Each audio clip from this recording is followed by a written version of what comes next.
Merci pour ce temps, merci pour ce lieu. Merci pour ta présence, Seigneur. Merci, on aime ta présence. Jésus, on aime ta présence. Merci pour ton peuple, merci pour tes enfants, merci pour ta parole, Seigneur. Merci pour ton esprit, ta vie, Seigneur. Tout ce que tu nous permets de vivre en toi, Seigneur. En toi, Seigneur.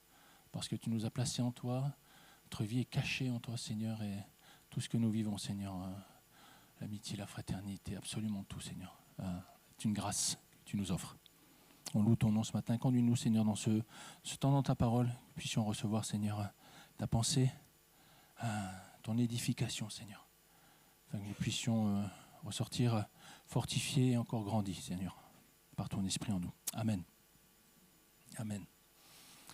J'aimerais partager avec vous juste un écho du culte de jeudi que j'ai écouté. Vraiment super. Et vraiment, merci, Pasteur Yann.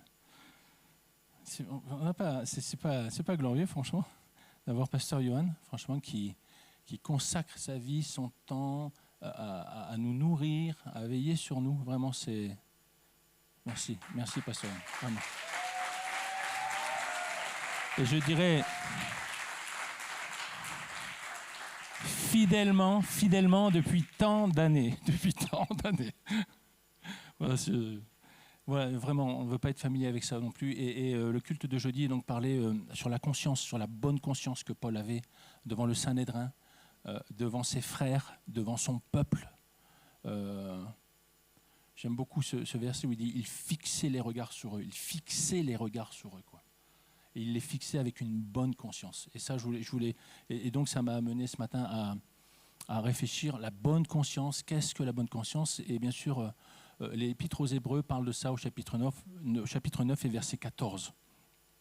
L'Épître aux Hébreux, chapitre 9 et verset 14, il nous dit cela. « Combien plus le sang de Christ, qui par l'Esprit éternel s'est offert lui-même sans tache à Dieu, purifiera-t-il votre conscience des œuvres mortes afin que vous serviez le Dieu vivant ?» Waouh. Et ça, pour moi, c'est la description de Paul dans ce passage des Actes. La bonne conscience. Une conscience purifiée. C'est pour ça qu'il avait une bonne conscience, parce que sa conscience était purifiée. Et donc j'aimerais juste qu'on s'édifie là-dessus. Alors l'Épître aux Hébreux, le contexte, globalement, l'Épître aux Hébreux, l'auteur encourage les croyants à ne pas retourner dans la loi. Ça tourne autour de ça. De la loi, des sacrifices, puisque c'est l'Épître aux Hébreux, donc c'était destiné aux Hébreux, qui avaient quelque part ce désir, après être venus à Christ, de retourner en fait sous la loi mosaïque, etc. Donc ça tourne autour de ça. Et donc c'est pour ça que l'auteur veut expliquer aux croyants en fait ce qu'ils ont reçu. Parce que s'il y avait ce désir de retourner en arrière, c'est parce qu'ils n'avaient peut-être pas forcément compris ce qu'ils avaient reçu. C'est pour ça qu'il parle du sang de Christ. Du sang de Christ et de la purification de la conscience. Et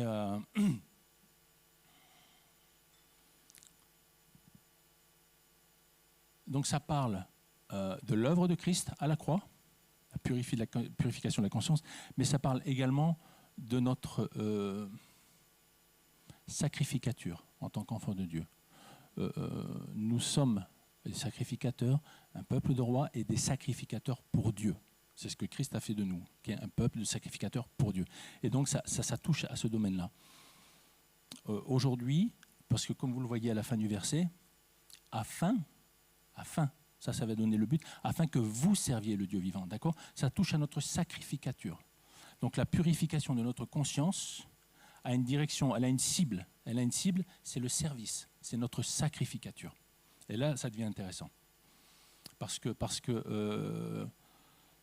l'auteur veut nous expliquer qu'il n'est pas possible de servir Dieu sans passer par le sang, sans passer par la purification du sang de Christ. Et c'est un problème. C'est souvent une difficulté dans notre vie chrétienne, en fait. Le service est souvent une source de difficulté parce qu'on est confronté au péché, à notre conscience qui nous accuse tantôt de ci, tantôt de là, etc. Donc voilà. Alors, la purification, Ça nous parle de la sanctification, de la séparation et de l'absence de mélange. D'accord ? Donc l'auteur nous dit qu'il doit y avoir une purification de la conscience. C'est-à-dire qu'il doit y avoir une sanctification, une séparation dans notre conscience. Il ne doit plus y avoir de mélange. Il n'y a plus y avoir de mélange. Et ça, ce sont les vertus du sang de Christ. S'il y a le sang de Christ, il n'y a pas autre chose. C'est ou le sang de Christ ou autre chose. Ça ne peut pas être les deux ensemble. Sinon, ce n'est pas pur. La purification parle d'un mélange. Et là, il est clairement dit qu'il ne peut pas y avoir de mélange. Il doit y avoir une purification. Dans notre conscience, il ne peut y avoir rien d'autre que le sang de Christ pour pouvoir servir. Waouh! C'est chaud, hein? C'est chaud. Et c'est pour ça qu'au verset précédent, en fait, il parle du sacrifice des boucs, des taureaux, des chèvres, etc. Et il dit qu'ils apportaient la purification de la chair. De la chair. Qu'est-ce qu'il est dit? Il est entré une fois pour toutes dans le lieu saint, non avec le sang des boucs et les veaux, mais avec son propre sang. Verset 13, excusez-moi. Car si le sang des taureaux et des boucs et la cendre d'une vache répandue sur ceux qui sont souillés sanctifient et procurent la pureté de la chair. La pureté de la chair. Et le verset suivant, c'est la conscience, la pureté de la conscience. Vous voyez, il y a un déplacement en fait. Il y a un déplacement et il y a un mouvement. Il y a un mouvement. Et ce mouvement, c'est que la loi pouvait amener la pureté de la chair par les sacrifices. Mais la loi ne pouvait pas amener la pureté de la conscience. Parce que seul le sang de Christ peut purifier notre conscience. On parlera des œuvres mortes après. Seul le sang de Christ peut purifier la conscience. Les sacrifices, la loi et la condamnation et la culpabilité que procurait la loi ne pouvaient purifier que la chair, que l'extérieur. Là, il est parlé d'une purification extérieure. Mais Dieu veut plus. Dieu veut plus. Dieu veut notre conscience, Dieu veut notre cœur, Dieu veut l'intérieur. Vous savez, c'est ce que combien de fois Jésus a repris les religieux avec ça. Vous dites, il ne faut pas prendre la femme de ton prochain. Moi, je te dis que même si tu l'as regardé et que tu as pensé, tu as déjà commis le péché. Waouh, on parle de la conscience. Et c'est là où Dieu veut nous amener. Et c'est là où se passe le service. C'est là où c'est là où notre sacrificature se déroule, à l'intérieur. Ça commence à l'intérieur. On n'est pas des tombeaux blanchis. Christ a fait de nous des sacrificateurs du Dieu vivant. Du Dieu vivant. Ce n'est pas pour rien qu'il rajoute vivant ensuite. Hein. Et donc c'est assez intéressant. La purification, donc la séparation, afin qu'il n'y ait pas de mélange. La conscience maintenant. La conscience, le mot c'est sun et deisis. Sun et deisis. Ça c'est intéressant aussi. Donc sun veut dire avec, ensemble, ou présence. Ok ? Et ido parle de voir ou de savoir. Savoir avec. Savoir, le savoir avec la présence. D'accord ? En fait, ça veut dire voir complètement. Ça, c'est intéressant. Voir dans la totalité de la chose. C'est voir dans l'accomplissement. C'est assez intéressant. Et j'aime parce que ça rejoint encore Paul, quand il dit il fixait les regards. Paul voyait complètement la chose. Il voyait son peuple, ses frères, mais il voyait Christ, il voyait le sang de Christ, il voyait l'œuvre de la croix pour son peuple, pour ses frères. Et il voyait tout ça, et il fixait les regards fortement. Et c'est pour ça qu'il avait une bonne conscience. Parce qu'il voyait la situation dans sa totalité.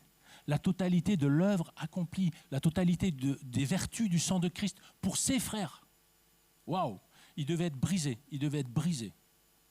Et sa conscience était bonne et sa conscience était pure parce qu'elle était purifiée par le sang de Christ. Au moment où il regardait ses frères, même s'il prend une gifle, c'est pas grave. Waouh, extraordinaire.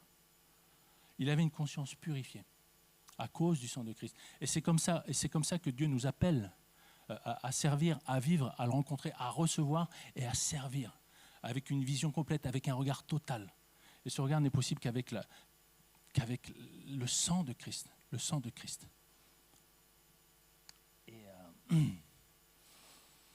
Donc voir complètement. Parce que s'il n'y a pas le sang de Christ, on retombe retombe obligatoirement dans les limites de la chair, en fait. Puisque la purification de la chair ne peut pas dépasser la chair. Donc on va œuvrer, on va rester cantonné et limité à une pureté d'Adam, en fait. On va pouvoir purifier Adam, on va pouvoir fonctionner dans des limites naturelles, adamiques et charnelles, en fait. Mais on ne vivra pas. On ne vivra pas la pureté de la conscience, la purification de la conscience, qui est spirituelle. Le sang de Christ qui par l'Esprit éternel. Cette purification, elle est spirituelle parce qu'elle a été opérée par l'Esprit éternel, pas par moi, pas par mon raisonnement, pas par ma capacité, mes compétences à servir, mais c'est par l'Esprit éternel. Et là, ça devient spirituel. Et le service qui va être engendré par cette œuvre sera spirituel. Parce qu'il a pour source l'Esprit éternel. Intéressant. Le sang de Christ, par l'Esprit éternel, nous introduit dans un service spirituel et éternel également, avec des récompenses et un héritage éternel. Verset plus loin. À cause d'une rédemption éternelle, verset précédent. Il y a une notion d'éternité dans le sang de Christ. C'est une rédemption éternelle par l'Esprit éternel pour un héritage éternel. Quelques versets se jouent là-dessus. Mais on parle de choses éternelles. Notre salut est éternel. Amen. On ne peut rien y faire, on ne pourra pas toucher à ça. Parce que c'est une œuvre qui est faite par l'Esprit éternel. Pas par moi ni par toi. Par l'Esprit éternel. Et l'héritage qui nous attend, c'est un héritage éternel. Parce que ce n'est pas le nôtre, c'est celui de Christ. Et notre rédemption, elle est éternelle. Et tout ça maintenant, ça arrive dans notre service. Waouh! Ça arrive dans notre sacrificature. Dans ce don que nous sommes pour le corps de Christ. Ces choses-là. Dieu a mis ces choses-là dans le don que nous sommes pour le corps de Christ. Et c'est comme ça qu'il veut nous utiliser. Dans cette sphère-là, dans cette dimension-là. Pas du temporel, pas du temporaire, pas du charnel, pas du limité, mais de l'éternel. Wow. Donc, en gros, ce passage nous parle d'un déplacement du rituel vers le spirituel. Ok. On passe du rituel, de la loi, etc., qui ne peut purifier que la chair, au spirituel, qui purifie la conscience et qui nous introduit dans le service, dans notre sacrificature.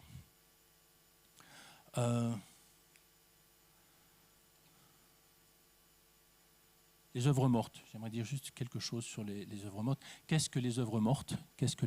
Puisqu'en fait, le sang de Christ nous purifie notre conscience des œuvres mortes. Qu'est-ce que les œuvres mortes? Il en est parlé au chapitre 6 aussi, chapitre 6, verset 1. En fait, les œuvres mortes, c'est tout ce qui est néfaste. Tout ce qui est néfaste et tout ce qui nous empêche de nous approcher de Dieu, que ce soit dans la prière, dans l'adoration, dans la communion, dans le service, tout ce qui peut nous empêcher de nous approcher de Dieu. Ce sont des œuvres mortes. Pourquoi est-ce qu'elles sont mortes? Parce qu'elles étaient vivantes. C'est tout bête, mais c'est vrai. C'était des œuvres qui étaient vivantes, mais aujourd'hui, la Bible dit non, c'est plus vivant maintenant, c'est mort. La croix, c'est crucifié. J'ai été crucifié avec Christ. Et les œuvres qui m'attachaient avant à Adam, elles ont été crucifiées. Donc elles sont mortes. Amen. Définitivement mortes. Donc les œuvres mortes, c'est tout ça. Ça peut être la religiosité, ça peut être mon passé, ça peut être des péchés confessés, mais pas totalement en fait réglés, vous voyez, des choses qu'on garde, des choses de notre passé qu'on a amenées au Seigneur, mais en fait elles sont encore là, vous voyez, et elles viennent de temps en temps, elles viennent nous se mettre entre Dieu et moi, et puis elles m'empêchent de m'approcher de Dieu. Qu'est-ce que ça peut être? Bien sûr la religiosité, on le sait, les œuvres mortes. Donc, quoi qu'il en soit, elles ne sont pas de Dieu, parce que Dieu est vivant. Dieu vivant. Et nous appelle à vivre ces œuvres vivantes, préparées d'avance selon Éphésiens 2, Éphésiens chapitre 2, verset 10. Nous sommes sa créature, étant créés pour des œuvres préparées d'avance. Ces œuvres à lui sont vivantes. Et c'est le contraire de ces œuvres-là. En tout cas, ce sont des œuvres qui ne communiquent pas la vie. Elles ne peuvent pas communiquer la vie. En gros, les œuvres mortes, elles sont mortes. Et laissons-les enterrer. La Bible dit qu'il les a prises, il les a jetées au fond d'une mer, et elles sont oubliées. Donc ne nous laissons pas rouler par les stratégies du diable, qui va nous ramener constamment dans ces choses. Parce que le but du diable, c'est nous priver de notre communion avec notre Dieu vivant. Son objectif, c'est nous priver de notre communion avec Dieu afin de nous priver de ce que nous sommes, des adorateurs en esprit et en vérité, selon Jean 4, 24. Il a fait de nous des adorateurs et en esprit et en vérité. Et ça, c'est l'objectif du diable, par tous les moyens. Éviter que nous soyons ce que nous sommes, des adorateurs. Pas de communion, pas d'adoration. Il y en a qui disaient pas de chocolat, je ne sais pas quoi. Là. Voilà. Ben, c'est pareil. Pas de communion, pas d'adoration. Pas d'adoration, super. Le diable est content. Le diable est content. Regardez la troisième tentation en Matthieu 4. Le pain, le temple. La troisième, c'est quoi? Si tu m'adores. Si tu m'adores. Et là, le diable dévoile son plan, en réalité. Si tu m'adores, je te donne tout. Mais adore-moi juste. C'est l'enjeu, c'est l'enjeu. L'enjeu spirituel de nos vies, c'est l'adoration. Parce que Dieu a fait de nous des adorateurs. Amen. Et c'est de ça qu'on parle, c'est de ça que ce verset parle. L'adoration n'est possible qu'après une purification de notre conscience des œuvres mortes. Parce que c'est le seul moyen de rentrer dans cette sacrificature parfaite, acquise par le sang de Christ.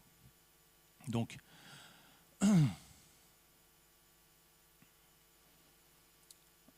un homme de Dieu disait, vous savez quoi, ça ne gêne pas le diable que vous fassiez l'œuvre de Dieu sans Dieu. Et oui, on peut faire l'œuvre de Dieu sans Dieu, bien sûr. En dehors de la couverture du sang de Christ, bien sûr, on peut faire des tas de choses, sans Dieu. Vas-y, il peut même nous donner, il peut même nous amener à l'appel, vous savez. Et c'est là où on peut voir toute la beauté de notre Seigneur. Luc 22, 27. Que vous ensemble, qui est le plus grand? Celui qui est assis à la table ou celui qui sert? Celui qui est assis à la table. Cependant, je suis au milieu de vous comme celui qui sert. Waouh! Waouh! Waouh, c'est de ça qu'il s'agit. C'est de ça qu'il s'agit. C'est là où Dieu nous appelle, nous attend, nous équipe. Il nous a équipés pour ça. Il nous a placés sous le sang, sous la couverture du sang de Christ, pour pouvoir manifester ce cœur de serviteur qui était déjà en Jésus-Christ, qui est le témoignage de Dieu sur terre et du projet et de la volonté de Dieu pour nous. Il a fait de nous des serviteurs les uns des autres. Oui, l'Église nous apprend qui nous sommes enfants de Dieu, nous sommes renforcés dans notre identité d'enfants de Dieu, mais l'Église nous apprend à prendre soin les uns des autres. Prendre soin les uns des autres. Ça, c'est l'Église. Quand un membre souffre, c'est tout le corps qui souffre. Quand un membre est honoré, c'est tout le corps qui est honoré. Quand un membre est dans la joie, c'est tout le corps qui est dans la joie. C'est de ça qu'il s'agit. Et c'est ce que Christ a voulu nous enseigner, c'est ce que la Bible et les évangiles nous enseignent sur Christ et sur Christ en nous, et là où il veut nous amener. C'est glorieux, c'est glorieux. On ne se sert pas de l'Église, mon frère, ma sœur. On sert l'Église. On sert l'Église. On ne se sert pas de l'Église. Vous savez quoi, ça ne fonctionne pas longtemps. Se servir de l'Église, ça ne fonctionne pas longtemps. Parce que ce ne sera jamais assez. Pour mon Adam, pour mon ego, pour ma personne, pour ma réalisation personnelle, vous ne ferez jamais assez. Vous savez quoi? Vous pourrez faire un temps, mais après vous me lasserez, vous me fatiguerez. On ne se sert pas de l'Église, on sert l'Église. En ayant une conscience purifiée par le sang de Christ. C'est le seul moyen, c'est le seul moyen. Une conscience purifiée des œuvres mortes. Excusez-moi, il n'y a pas d'accusation dans ce que je dis. Je suis juste en train de parler des stratégies, l'atmosphère, des dérives dans lesquelles le diable veut nous amener. Mais je suis béni parce que je suis dans une église locale qui sert, vraiment. C'est ce qu'on nous apprend en arrivant ici, c'est ce qu'on nous apprend à nous asseoir, à recevoir la parole, à grandir, à être enseigné dans les principes de Dieu et dans la manière d'exercer les principes spirituels, etc. Donc voilà, moi je suis fier de mon église locale et de chaque servante et serviteur que vous êtes ici.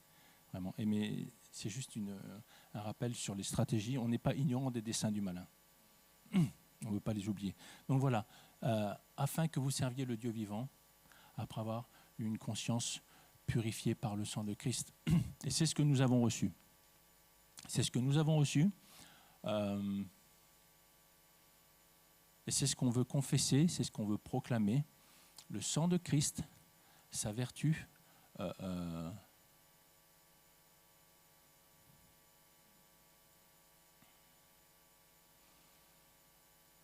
et c'est ce qu'on veut vivre ensemble. Le sang de Christ, dans ma communion personnelle avec Dieu, dans ma verticale, dans ces moments où je suis seul avec lui, le sang de Christ entre Dieu et moi, le sang de Christ dans ma communion fraternelle, entre vous et moi. C'est l'une des plus belles images de la Sainte Seine, vous savez. J'aime quand on se passe les éléments, vous savez, le pain et le vin entre nous. On se passe le corps de Christ, on se passe le sang de Christ, les uns aux autres. Et c'est ce que ça veut dire. C'est qu'entre nous, s'il n'y a pas le sang, qu'est-ce qu'il va y avoir ? Qu'est-ce qu'il va y avoir ?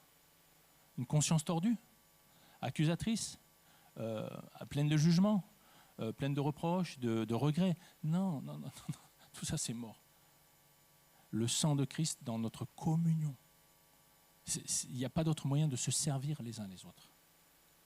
Le sang de Christ dans notre adoration. Dans notre adoration, ce matin, c'était quoi ? C'était extraordinaire l'adoration ce matin. J'étais tellement... Mes émotions répondaient tellement au Saint-Esprit que j'en avais des petites larmes qui venaient, vous savez. Mais parce que c'est ça, en fait, l'adoration. Pourquoi on adore ? À cause du sang de Christ sur nos vies et de ce qu'il a fait de nous. C'est pour ça qu'on adore. Et c'est pour ça qu'on adore ensemble.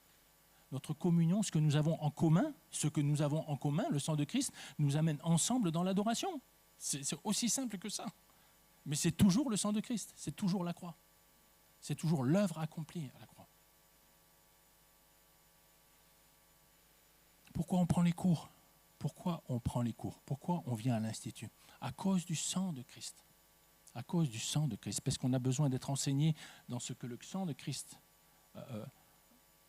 a fait de nous, ce qu'il fait de nous et ce qu'il veut faire de nous, des serviteurs. Pourquoi on sert dans l'Église ? À cause du sang de Christ. C'est toujours pareil.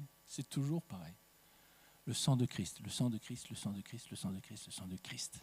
Il n'y a que ça qui purifie notre conscience et qui nous permet de vivre Christ, les uns envers les autres, les uns pour les autres, et surtout devant Dieu et pour la gloire de Dieu. Amen. Donc, ne nous laissons pas balader. Vous savez, il y a des personnes dans la Bible, les deux fils de Aaron, ils ont voulu servir. Vous vous rappelez de cette histoire ? Qu'est-ce qu'ils ont fait ? Ils ont pris un feu étranger. Ce qui nous parle des œuvres mortes, en fait. Et ils ont amené ça, alors que le feu devait être pris dans l'autel sacré. Ils ne l'ont pas pris à l'autel sacré. Le sang de Christ. Si on veut autre chose que le sang de Christ, ça ne marche pas. Ce n'est pas ce que Dieu a prévu. C'est pas ce que Dieu a prévu pour nous. Et ce n'était pas ce qui était prévu pour les fils d'Aaron. Vous savez quoi ? Il leur est arrivé ce qui devait leur arriver. La mort. Saphira, la femme d'Ananias. Est-ce qu'elle savait que son mari avait menti sur le prix du terrain ? Bien sûr. Le sachant, la Bible dit le sachant. Elle est quand même allée devant Pierre. Ah non, elle vend du terrain. Vous voyez la conscience ? Est-ce que l'intention, ben oui, vous vous rendez compte, on va donner de l'argent quand même à l'église. Mais ce n'est pas de ça qu'il s'agit, c'est de la conscience. C'est de la conscience. Elle a péché par conscience. Parce qu'en son âme et conscience, elle savait que c'était un mensonge. Mais ce n'était pas un mensonge qui était grave, puisque au départ, je veux dire, on donne quelque chose. Donc c'est bien, c'est une œuvre morte. Vous voyez, ça va loin, hein, ça va loin. Et pour notre service aussi, afin que nous servions le Dieu vivant, c'est pareil. Si le cœur de mon service ne prend pas sa source dans le sang de Christ, l'édification de mon frère, de ma sœur, du don que mon frère et ma sœur aient dans le corps de Christ, je passe à côté. On est appelé à s'édifier les uns les autres. Édifier quoi? Ce que mon frère et ma sœur aient à cause du sang de Christ et du don que le sang de Christ a fait d'elle ou de lui dans le corps de Christ. Amen. C'est ça, servir mon frère et ma sœur. Ce n'est pas me servir de mon frère ou de ma sœur pour en tirer un intérêt personnel ou une position, bref, peu importe. Non, c'est servir Christ. Quelle grâce, quelle grâce. Amen. Donc, combien plus le sang de Christ qui par l'Esprit éternel s'est offert lui-même sans tache à Dieu, purifiera-t-il votre conscience des œuvres mortes afin que vous serviez le Dieu vivant. Amen. Soyez bénis.